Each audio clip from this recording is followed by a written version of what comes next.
I was not born into importance. I was born ordinary, quietly, without promise or spectacle. My first name carried no weight, no elegance, no future. From an early age, I understood something instinctively. The world does not reward who you are, only who you appear to be. And so, long before I lost myself, I began to imagine someone better, someone lighter, brighter, more deserving of admiration. That woman was not real at first. She was an idea I held on to the way others hold on to faith. I became Jasmine the moment I understood that reinvention could be a form of escape. A name, after all, is not just a sound. It is a signal. Jasmine sounded expensive. It sounded like silk dresses, slow conversations, rooms where people listened when you spoke. I did not change my name because I hated who I was. I changed it because who I was had never been enough. Becoming Jasmine felt like stepping into a role that had always been waiting for me. One that finally allowed me to belong to a world I had only ever observed from the outside. Meeting Hal confirmed everything I believed about reinvention. He was confident, charming, convincing in the way only powerful men are. With him, my imagined self gained substance. I no longer had to prove that I mattered. His wealth, his status, his certainty wrapped around me like a protective shell. I was not simply loved, I was validated. Marriage did not feel like compromise. It felt like arrival. I hosted dinners, curated appearances, learned the unspoken rules of a society that rewards grace over honesty. In those rooms, I was admired not for what I had endured, but for what I represented. I told myself I was happy, and I believed it, because happiness felt identical to security. I did not question where the money came from or how the system worked. Curiosity would have endangered the illusion, and illusion was the foundation of everything I had built. I signed documents without reading them. I smiled at conversations I did not fully understand. I accepted the comforts without asking for their cost. To ask would have meant acknowledging that this life could disappear, and I could not survive that thought. What I did not realize then was that I was slowly trading identity for appearance. I stopped asking myself what I wanted, and focused instead on what was expected. I dressed the part, spoke the part, lived the part. Over time, the performance became effortless, and effortlessness became proof that it was real. I convinced myself that I had earned this life, that I deserved it because I fit into it so well. But fitting in is not the same as belonging. And deep down, I knew that if everything were stripped away, there would be nothing left underneath. Still, illusion is seductive precisely because it quiets fear. As long as I was Jasmine, I did not have to remember Janet.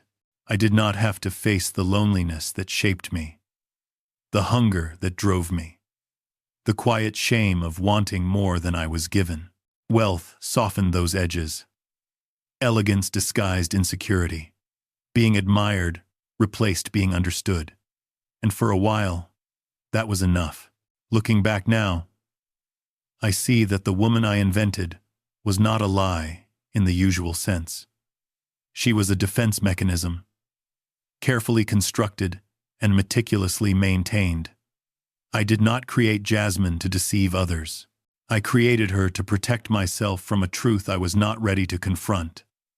That no amount of money, no perfect marriage, no beautiful name could permanently erase the fear of being insignificant. And the more convincing the performance became, the more terrified I was of what would happen if the curtain ever fell.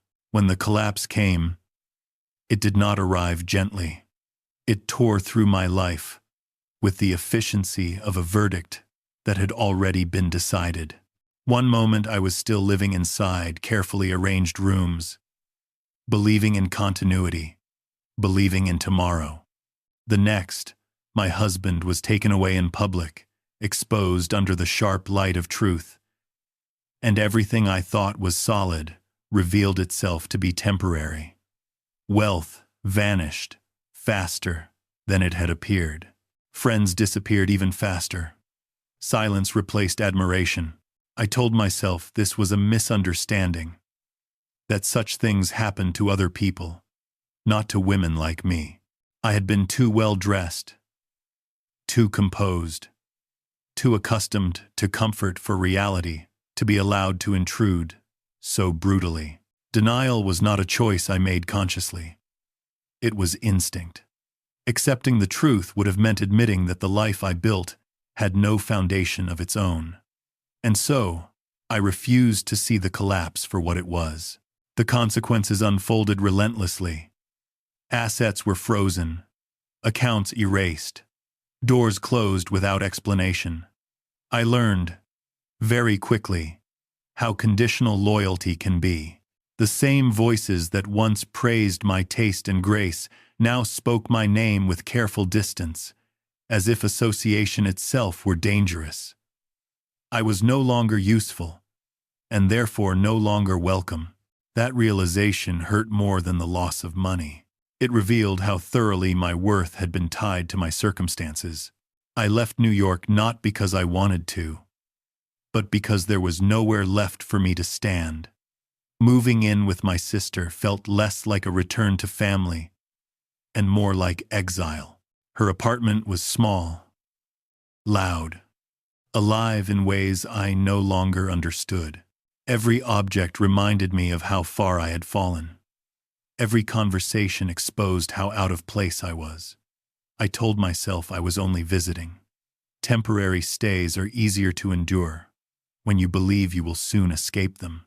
What haunted me most was not poverty, but invisibility. I had spent years being seen, being acknowledged, being listened to. Now I existed in the margins of other people's lives, tolerated rather than admired. I watched my sister navigate her imperfect world with a resilience I did not possess. She accepted chaos because she had never relied on illusion. I, on the other hand, had built my identity entirely on stability that was never mine to control. I replayed the moment everything fell apart over and over again, searching for a version of events that spared me responsibility. I told myself I had trusted too much, loved too blindly, believed too sincerely. Those narratives were comforting. They painted me as a victim of circumstance rather than a participant in my own downfall. It was easier to believe I had been betrayed than to admit I had chosen not to look.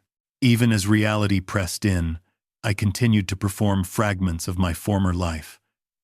I spoke as if my losses were temporary. I behaved as if restoration were inevitable. I clung to small gestures of luxury, not out of arrogance, but desperation. They reminded me of who I used to be, and by extension, who I believed I still was. Letting go would have required mourning, and I was not prepared to grieve the woman I had invented. The collapse did not destroy me all at once. It eroded me slowly, forcing me to confront spaces where certainty once lived. I refused to accept that the fall was permanent, that some structures cannot be rebuilt once exposed. I told myself that people recover, that fortunes return, that identities can be restored. What I could not accept was that the world I lost had been sustained by denial, and that without it, there was nothing left to return to. In refusing to accept the collapse, I prolonged it. Every day I delayed acknowledgement. The distance between who I was and who I pretended to be grew wider. And in that widening gap, something essential began to fracture. Not around me, but within me. After the collapse, I did not move forward. I moved backward, inward, into memory. The past became my refuge, not because it was perfect, but because it was familiar. When the present offered nothing but confusion and humiliation, memory gave me structure. It gave me a version of myself that still made sense. I returned to those moments repeatedly, replaying them with obsessive care, as if repetition could turn them into something permanent. I remembered the music first. Certain melodies had the power to dissolve time, to transport me back into rooms filled with warmth and laughter. In my mind, those scenes remained untouched by consequence. I was still admired, still chosen, still secure. Memory did not argue with me. It did not demand adaptation or resilience. It simply allowed me to exist as I once was. And so I began to live there, more often than I lived in the present. Reality, by contrast, felt abrasive. Every day confronted me with evidence of failure I was not equipped to process. I worked jobs that required obedience rather than authority. I studied skills I told myself would open doors, yet never fully committed to mastering them. Effort felt foreign to someone who had once been insulated by privilege. Each task reminded me of the distance between who I was and who I believed myself to be. Instead of bridging that distance, I retreated further into recollection. I spoke about the past constantly, not to inform others, but to reassure myself. Telling those stories aloud gave them weight, made them feel current. I described moments of elegance with precision, hoping detail might substitute for substance. When people listened politely, I mistook their silence for understanding. When they grew uncomfortable, I blamed their limitations rather than my fixation. I did not realize that memory, when used this way, becomes a prison disguised as comfort. There were moments when clarity threatened to break through. Brief flashes when I understood that the life I remembered was selective, curated by my own longing. The past had not been as flawless as I insisted it was. There had been signs, doubts, compromises I chose to ignore. But acknowledging those details would have complicated the narrative I depended on, and so I dismissed them, telling myself that everyone edits their memories to survive. I coped through small rituals that mimicked my former life.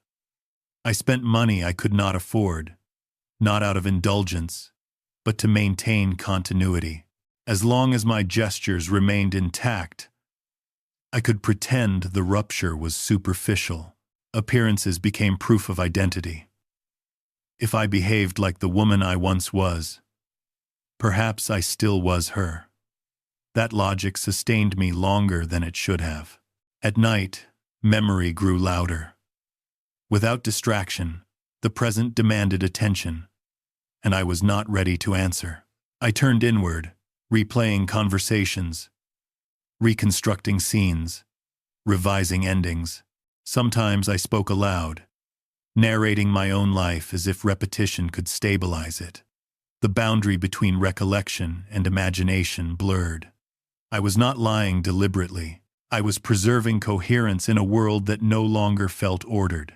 What frightened me most was not the pain of loss, but the silence that followed it. Without memory, there was nothing to anchor me.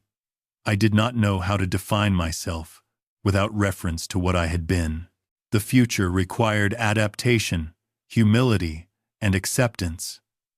Memory required only belief, and belief, even when false, can feel safer than truth. Living inside memory allowed me to postpone grief. As long as the past felt accessible, the present did not need to be endured. But memory is not a place you can live forever. It does not grow. It does not change.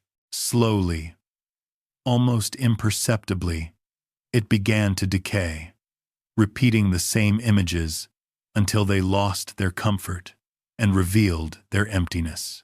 I did not notice when nostalgia turned into obsession or when refuge became confinement.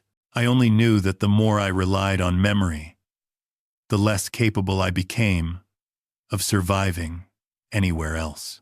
By the time I told the lie, it no longer felt like a choice.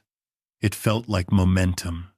I had been living inside carefully shaped narratives for so long that truth seemed impractical, almost irresponsible. The world I inhabited rewarded confidence, polish, and continuity. Honesty, in contrast, would have required explanation, humility, and the kind of vulnerability I had never learned to survive. So when an opportunity appeared, I reached for the version of myself that had always protected me.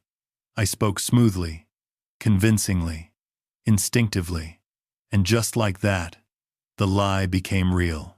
I did not lie because I enjoyed deception. I lied because the truth was unbearable. The truth was fragmented, humiliating, unfinished. It did not sound like a story worth listening to. So I edited. I revised my past, softened my failures, elevated my position. I presented myself as someone temporarily displaced, rather than fundamentally undone. Each sentence I spoke was designed not to mislead others, but to stabilize myself. If I said it with enough certainty, perhaps it would become true. At first, the lie worked. People responded to the confidence in my voice, the familiarity of my manner. I was treated with respect again, and that respect felt like oxygen. It restored a sense of equilibrium I had been missing. I began to believe that this new version of events was not dishonest, merely selective. Everyone reframes their story, I told myself. Everyone highlights the parts that reflect best on them. I was simply doing what was necessary to survive. But lies do not remain contained. They expand, demanding reinforcement. One small distortion required another. Silence required elaboration. I found myself monitoring every word, every reaction, calculating how much truth could be tolerated without collapsing the structure I had built. This constant vigilance was exhausting, yet I preferred it to the exposure honesty would have demanded. Living truthfully felt far more dangerous than living carefully. What I failed to acknowledge was that the lie was not only directed outward. I was its primary audience. Each time I repeated my revised story, it settled deeper into my own understanding of events. Memory adjusted accordingly, reshaping itself to align with the narrative I needed. I stopped questioning my role, my responsibility, my awareness. Blame shifted effortlessly outward.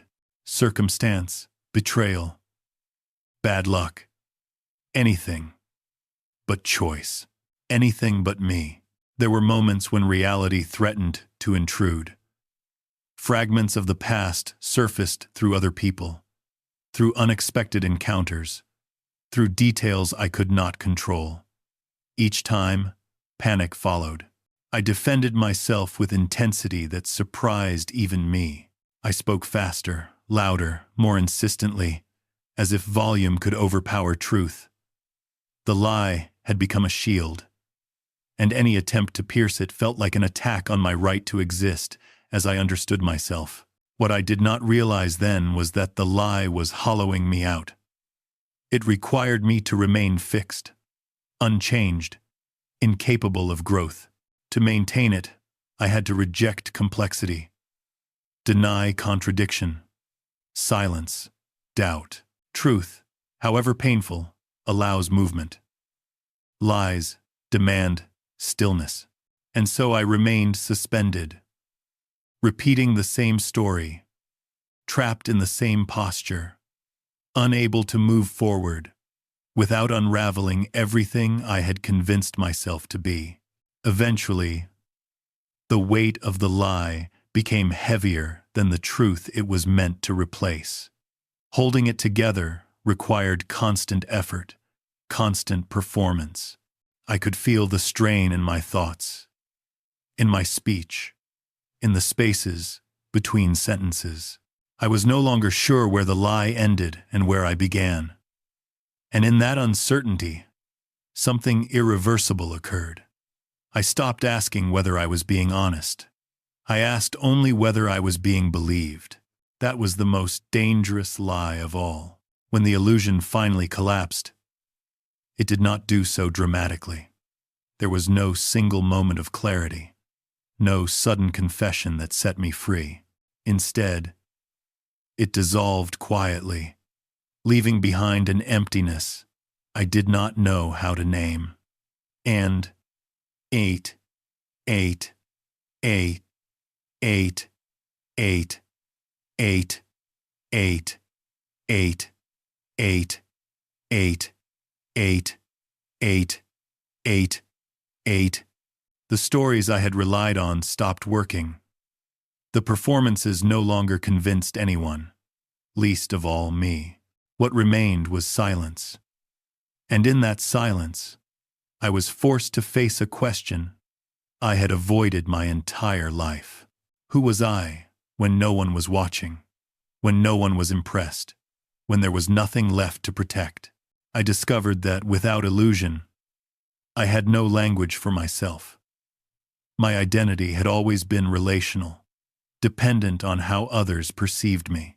I was a wife, a hostess, a symbol of success, a woman worth admiring. Stripped of those roles, I felt unfinished, as though I had been assembled for a life that no longer existed. The world continued to move forward, indifferent to my loss, while I remained suspended in the aftermath of choices I could no longer undo. I wanted redemption, but I did not know how to earn it. Redemption requires acknowledgement, and acknowledgement requires honesty. That honesty was unbearable. It demanded that I accept my own complicity, my willingness to ignore warning signs, my preference for comfort over integrity. I had not been an innocent bystander. I had benefited from deception, even when I claimed ignorance. Facing that truth fractured the last version of myself I was still clinging to. There were moments when I tried to imagine starting over. A smaller life, quieter, less adorned, but humility felt foreign, almost humiliating. I had spent too long believing I was meant for more, that ordinary existence was a failure rather than a foundation. Without illusion, every task felt heavier. Every interaction exposed my fragility. I was no longer protected by wealth or narrative. I was simply present, raw and unprepared. What hurt most was realizing that the illusion had not only deceived me, it had isolated me. I had mistaken admiration for connection, luxury for love, stability for meaning. When those disappeared, there was nothing solid underneath. The people who remained were those I had once dismissed as insignificant. They lived without spectacle, without pretending to be exceptional, and in their ordinariness, there was a resilience I lacked. They had learned how to endure without reinventing themselves. As the illusion died, it took my certainty with it. I could no longer tell myself that everything would resolve, that the past could be restored, that identity could be reclaimed without consequence. All that remained was responsibility. Responsibility for my choices, my silence, my fear of insignificance. It was not punishment that broke me, but awareness. Awareness that I had spent my life running from myself and that there was nowhere left to run. In the end, there was no transformation, no graceful acceptance, only exhaustion. I sat with my thoughts, repeating fragments of conversations, rehearsing explanations no one had asked for. The world did not demand closure. It did not offer forgiveness or condemnation. It simply moved on, and I remained, caught between who I had pretended to be and who I did not know how to become. What remains after the illusion dies is not clarity, but exposure. A bare existence without ornament, without narrative, without promise. Whether that exposure becomes a beginning or an ending depends on a courage I never learned to cultivate. Until I can accept myself without embellishment, without escape, the illusion will continue to haunt me, not as comfort, but as a reminder of everything I chose not to face when I still had the chance.